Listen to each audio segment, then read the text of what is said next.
कल्पना कीजिए, सुबह की हल्की धूप, तिरंगे की शांति से लहराती छाया और कहीं दूर से आती करुणा की वह आवाज जो कहती है, अप दीपो भव। यह केवल शब्द नहीं, यह एक रास्ता है।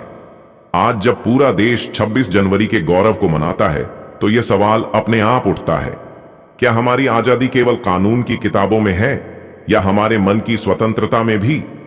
इसी सवाल का उत्तर हमें बुद्ध की शिक्षाओं में मिलता है। आज की यह कहानी आपको अंत तक बांधे रखेगी, क्योंकि इसमें है करुणा, संविधान और आत्मबोध का अद्भुत संगम। भूमिका।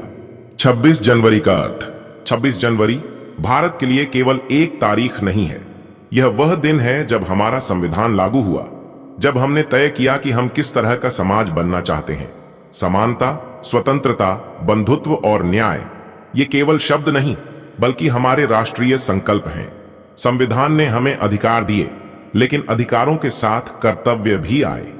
यही वह बिंदु है जहां बुद्ध की शिक्षाएं प्रासंगिक हो जाती हैं। बुद्ध का जीवन एक संक्षिप्त झलक। गौतम बुद्ध का जन्म राजसी वैभव में हुआ, लेकिन उनका हृदय सदा मानव पीड़ा के लिए व्याकुल रहा। रोग, वृद्धावस्था और मृत्यु को देखकर उन्होंने वैभव छोड़ दिया। उनका त्याग केवल व्यक्तिगत मुक्ति के लिए नहीं था, बल्कि समस्त मानवता के कल्याण के लिए था। बुद्ध ने कहा कि दुख का कारण तृष्णा है और उसका अंत अष्टांगिक मार्ग में है। संविधान और करुणा। भारतीय संविधान का मूल उद्देश्य है हर व्यक्ति को सम्मान के साथ जीने का अधिकार। बुद्ध की करुणा भी यही सिखाती है कि किसी भी प्राणी को पीड़ा न दी जाए। जब हम संविधान की प्रस्तावना पढ़ते हैं तो उसमें बंधुत्व की भावना झलकती है। यही बंधुत्व बुद्ध के मैत्री भाव से जुड़ता है। 26 जनवरी और आत्म अनुशासन। बुद्ध ने आत्म अनुशासन को मुक्ति का मार्ग बताया। संविधान भी नागरिकों से अनुशासन की अपेक्षा करता है। ट्रैफिक नियमों से लेकर सामाजिक व्यवहार तक अनुशासन ही स्वतंत्रता को सुरक्षित रखता है। 26 जनवरी हमें याद दिलाता है कि आजादी का अर्थ स्वेच्छाचार नहीं, बल्कि जिम्मेदारी है। अहिंसा और लोकतंत्र। बुद्ध का अहिंसा सिद्धांत केवल शारीरिक हिंसा से दूर रहने तक सीमित नहीं है। यह विचार, वाणी और कर्म तीनों में शांति की बात करता है। लोकतंत्र में भी मतभेद होते हैं, लेकिन संवाद अहिंसक होना चाहिए। संविधान हमें अभिव्यक्ति की स्वतंत्रता देता है और बुद्ध हमें सिखाते हैं कि उस स्वतंत्रता का उपयोग करुणा के साथ करें। समानता का संदेश। बुद्ध ने जाति, वर्ग और लिंग के भेद को नकारा। उनके संघ में सभी के लिए समान स्थान था।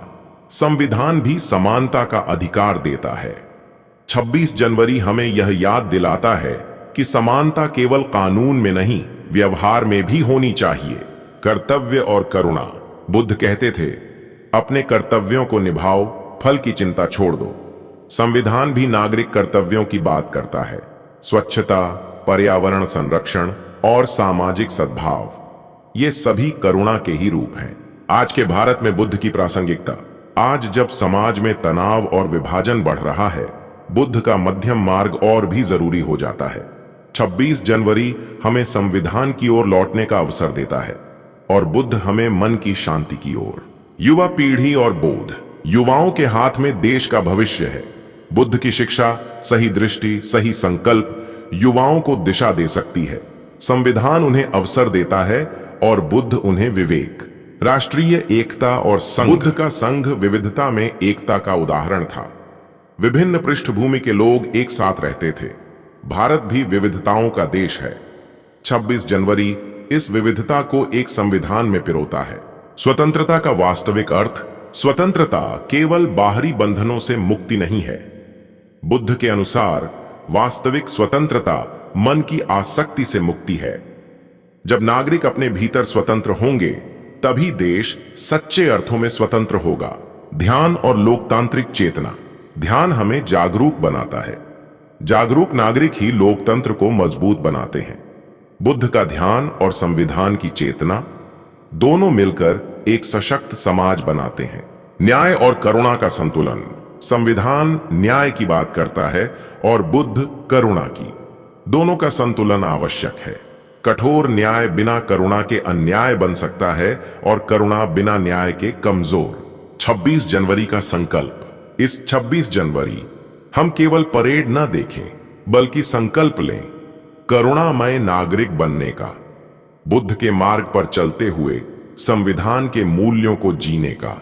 हमारे चैनल के लिए संदेश। अगर आपको यह विचारों से भरी यात्रा पसंद आई हो तो हमारे चैनल को सब्सक्राइब करें, वीडियो को लाइक करें और अपने विचार कमेंट में जरूर लिखें। आपकी सहभागिता हमें और बेहतर कंटेंट बनाने की प्रेरणा देती है। उपसंहार। बुद्ध और 26 जनवरी दोनों हमें भीतर और बाहर की आजादी का संदेश देते हैं।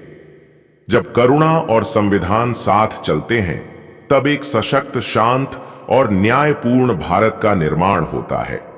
यही इस दिन का वास्तविक उत्सव है। विस्तार। बुद्ध की दृष्टि में राज्य और समाज। बुद्ध केवल आध्यात्मिक गुरु नहीं थे, वे समाज को गहराई से समझने वाले विचारक भी थे। उन्होंने राजाओं को उपदेश दिए कि राज्य की शक्ति तलवार से नहीं बल्कि न्याय और करुणा से स्थिर रहती है। बुद्ध के अनुसार यदि राजा प्रजा के दुख को समझे तो विद्रोह की आग अपने आप बुझ जाती है। यही विचार आज के लोकतांत्रिक भारत में संविधान के माध्यम से दिखाई देता है, जहां सत्ता जनता से निकलती है और जनता के लिए होती है। धम्म और संविधान का अदृश्य सूत्र। धम्म केवल धर्म नहीं बल्कि जीवन जीने की कला है। संविधान भी केवल कानून नहीं बल्कि सामाजिक जीवन की रूपरेखा है। दोनों का उद्देश्य मनुष्य को भय से मुक्त करना है। बुद्ध ने भय को अज्ञान की उपज बताया और संविधान ने भय से मुक्ति को मौलिक अधिकारों के रूप में स्थापित किया। 26 जनवरी और आत्मसम्मान। जब कोई नागरिक अपने अधिकारों को जानता है तो उसके भीतर आत्मसम्मान जागता है। बुद्ध ने आत्मसम्मान को आत्मबोध से जोड़ा। उन्होंने कहा कि जो स्वयं को जान लेता है वही संसार को सही दृष्टि से देख सकता है। 26 जनवरी हमें अपने अधिकारों की याद दिलाता है और बुद्ध हमें उनका सही उपयोग सिखाते हैं। स्त्री सम्मान। बुद्ध और संविधान। बुद्ध ने स्त्रियों को संघ में प्रवेश दिया, जो उस समय एक क्रांतिकारी कदम था। संविधान ने भी स्त्री पुरुष समानता को कानूनी रूप दिया। आज 20 जनवरी के दिन यह सोचना आवश्यक है कि क्या हम केवल कानून में समानता मानते हैं या व्यवहार में भी। शिक्षा और प्रज्ञा। बुद्ध ने प्रज्ञा को सबसे बड़ा धन बताया। संविधान ने शिक्षा को अधिकार बनाया। जब शिक्षा और प्रज्ञा मिलती है तब समाज अंधविश्वास से बाहर निकलता है।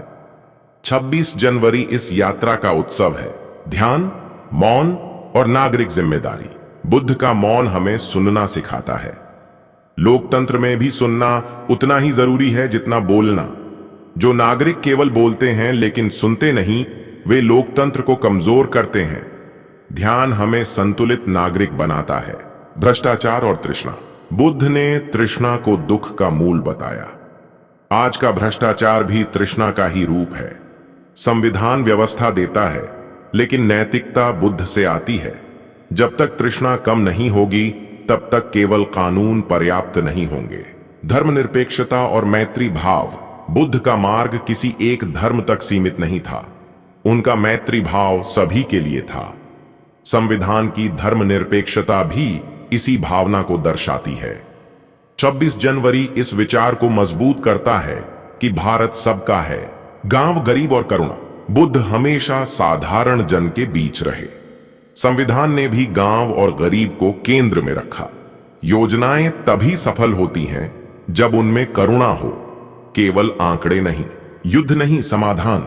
बुद्ध ने कहा कि घृणा से घृणा समाप्त नहीं होती। आज के सामाजिक विवादों में भी यही सत्य है।